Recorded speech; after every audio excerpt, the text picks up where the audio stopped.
This is Terry Cooke, editor of TCBN's Green Development Channel, and I'm here with Piper Lounsbury-Stover. Piper's been active in China for the last 20 years, working with companies on the ground, and in recent years has had involvement with a number of EcoCity projects. Piper, welcome. Thanks, Terry. We're talking about eco-cities in China, and for starters, can you just let us know what eco-cities are and why they seem to be popping up at a fast rate? Sure. Eco meaning ecologically sustainable cities. I think in the early to mid 90s, the Chinese Ministry of Environmental Protection started to develop these EcoCity guidelines, which were really a series of key performance indicators to try to reduce greenhouse gas emissions and to conserve energy and water resources in several cities across China, starting as a pilot project and now expanding to hundreds of cities. The main drivers to this development, China's facing massive migration right now. Almost 50% of China's population currently live in over 600 cities in China. 300 million, nearly 300 million will move from rural areas to Chinese cities in the next 10 years. So this is a massive influx of people, and China's going to have to invest up to $3.6 trillion in urban infrastructure to handle that migration by 2020. So with that, there's going to be a growth of second-tier cities to handle all of the migration. And then with that growth, there's going to be a strain on resources. So to conserve energy needs, China's got to implement some policies. They're going to be increasing their energy needs by 150% by 2020. They're going to have water issues, water reclamation and conservation policies are going to have to be important, because China, for its population, has only a fourth of the world's average water per capita. So, it's a big issue that the China Daily started reporting on, probably 2005 or 6. We saw more and more reports on water issues. And then, of course, and there's currently a massive drought right now. Exactly. So to address this from a policy perspective, the 11th five-year plan and the 12th five-year plan have advocated objectives to really promote sustainability in these eco-cities. And so for that, basically that means opportunity for companies, and, certainly land developers and real estate developers to try to meet the challenge. Well, we'll get to that investment and commercial opportunity in just a moment. And before we do, Piper, could you just say a word about where these eco-cities are and which are the biggest? Sure. I mentioned the second tier cities earlier. I think that's important because when we think of the first tier cities in China, we think of the Beijing, Shanghai, Hong Kong areas. But these second tier cities are growing, and does again provide the opportunity for real estate development that didn't exist previously. So the biggest ones right now are really occurring in these second tier areas. We've got two that are the largest 30 square kilometer, areas. One is in Tangshan. It's called the Caofeidian International EcoCity. I believe that is an EcoCity with coordination with Sweden, the government of Sweden. There's the Sino-Singapore Tianjin EcoCity. That's a 30 square kilometer, also square area in Tianjin. And then there was the Sino-U.S. Kingdom Chongming Dongtan EcoCity. That was a really big EcoCity planned for an island off of Shanghai that hasn't really gone anywhere. I don't think the investment and original plans worked out. But those were the three biggest. I have a whole list of others that I'd be glad to post after the call, including some in Shenzhen, in Jiangsu province, in Anhui province. There's several. Good, Piper. And you were just talking about the real estate development angle. You mentioned three premier projects, two of which seem to be moving forward well and one that seems to be stalled. From a project development and investment standpoint, what makes a sound EcoCity project? What are the signs that investors should look for? Sure, there's probably about five real signs that I would look for if I were looking at a project. One would be obviously the significant local and central government level support. You want to make sure the Ministry of Environmental Protection or the Ministry of Housing and Urban Development are backing these projects and have these key performance indicators that have been approved, or at least there had been guidance by these two organizations to make sure they're on track with national standards.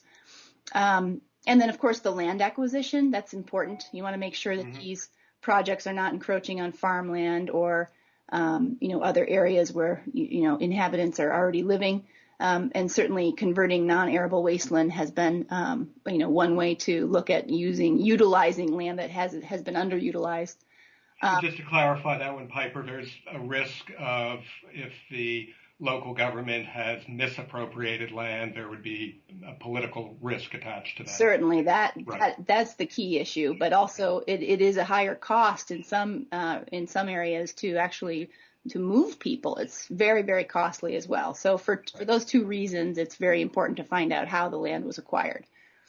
And then, the location, certainly. I mean, you want to find out how far away these eco-cities are from a city center, an old city center, whether transportation is going to be convenient or not. Some of these eco-cities are located very close to high-speed rail, plans for the future. So that would, of course, be of interest to me. And then, the fourth and fifth would be, at what speed would the purchasing power of these cities develop? Certainly for second tier cities, that is questionable. You want to make sure the economy is going to continue to grow and is based on sound plans.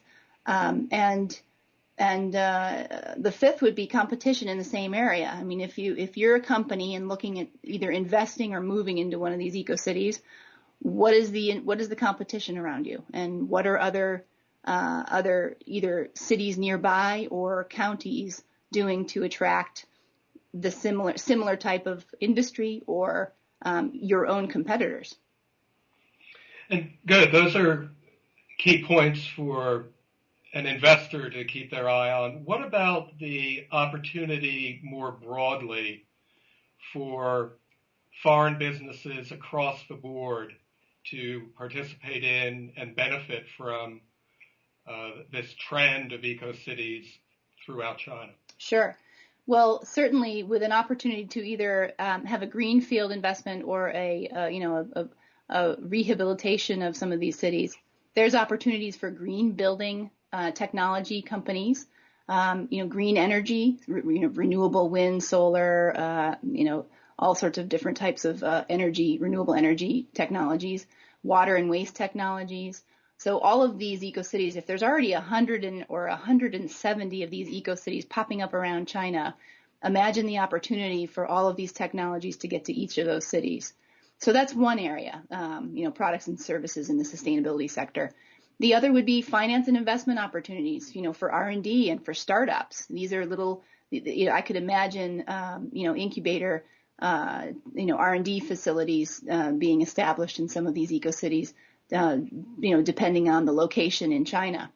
And then third, a knowledge-based economy opportunity in new media, computer networking, IT, back office outsourcing type of IT services, and then problem solving and consulting. I mean, certainly with the concern that China has resource and scarce resources, there's a natural and understandable inclination to move from industrialization, and heavy machinery, heavy energy using industries to a higher value knowledge-based economy. So these eco-cities would be prime targets to move such knowledge-based economy opportunities for companies looking for such.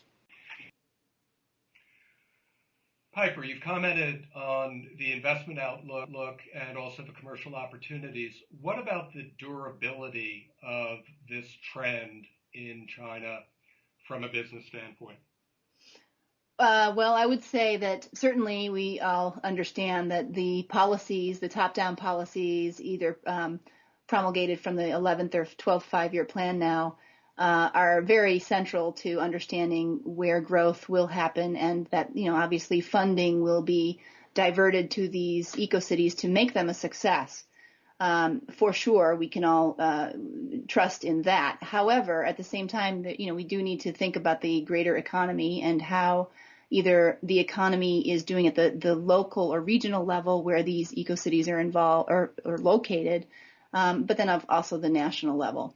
And so, because eco-cities are a more expensive operation, you've got very sensitive systems that do need more management and attention. There is a danger that some of these would be, there would be some shortcuts made to save money. I have heard of one story where an eco-city in a more remote location, energy was expensive and the lights were basically turned out during the winter. So, these things can happen, but I think in general, looking at all of the 5 or 6 points I mentioned earlier about, trying to make sure you're finding the right eco-city and making sure it's in a location that is sound, and based on long-term projections of strong economic growth, that things should be okay. And Piper, earlier in our talk, you cited 3 particular projects and then ticked off the names of a couple others that you will post to the TCBN website. One project that I did not hear you mention was the Chicago-Shanghai EcoCity agreement. Could you tell us a little bit about that particular agreement? Right, that's a bit of a different animal, but I'm glad you mentioned that because I think, dating back to, I think the Clinton administration, there's an effort to create more cooperative information exchange, particularly between the DOE and China's counterparts. And I think that, in 2010, I believe it was September timeframe, the DOE did announce a new Chicago-Shanghai EcoCity, which basically is a way for the two cities to trade best practices and to work together to, develop standards and to help each other understand what could be possible in cities located throughout not only China but also the United States. So I think in this, if I'm not mistaken, I think there are 7 or 8 cities in the U.S. and in China that may be paired together in this U.S., China, India integrated cities initiative that is being coordinated by the Department of Energy via the Brookhaven National Lab, that will help not only create more transparency and understanding of some of the standards that could evolve to help understand where these could go, but also to provide a bit more of a quality control so that companies can have a little bit of political cover in understanding which eco-cities are going to be sound and which aren't. Right. All right. Well, our time's drawing to a close, but in closing, Piper, let me just ask whether there's one project you would like to highlight, perhaps as a case study. In some of the research that I've done, I've found one report that in particular I find really useful, and it has made me think that this EcoCity is going to be a success. The Sino-Singapore Tianjin EcoCity. There's a case study written by the World Bank, or I believe it was based on a grant application that the Tianjin EcoCity had submitted to the World Bank, but it's on the web and available, and I think it's the most comprehensive report I've been able to find on the eco-cities in China. Well, great. Piper, thank you for your thoughts and your insights, and we'll possibly try to get back to you sometime a year or so from now and see how the progress with eco-cities has been. Sounds good. Thanks, Terry, and I will post those the cities for everyone to take a look at. Thank you. Bye-bye.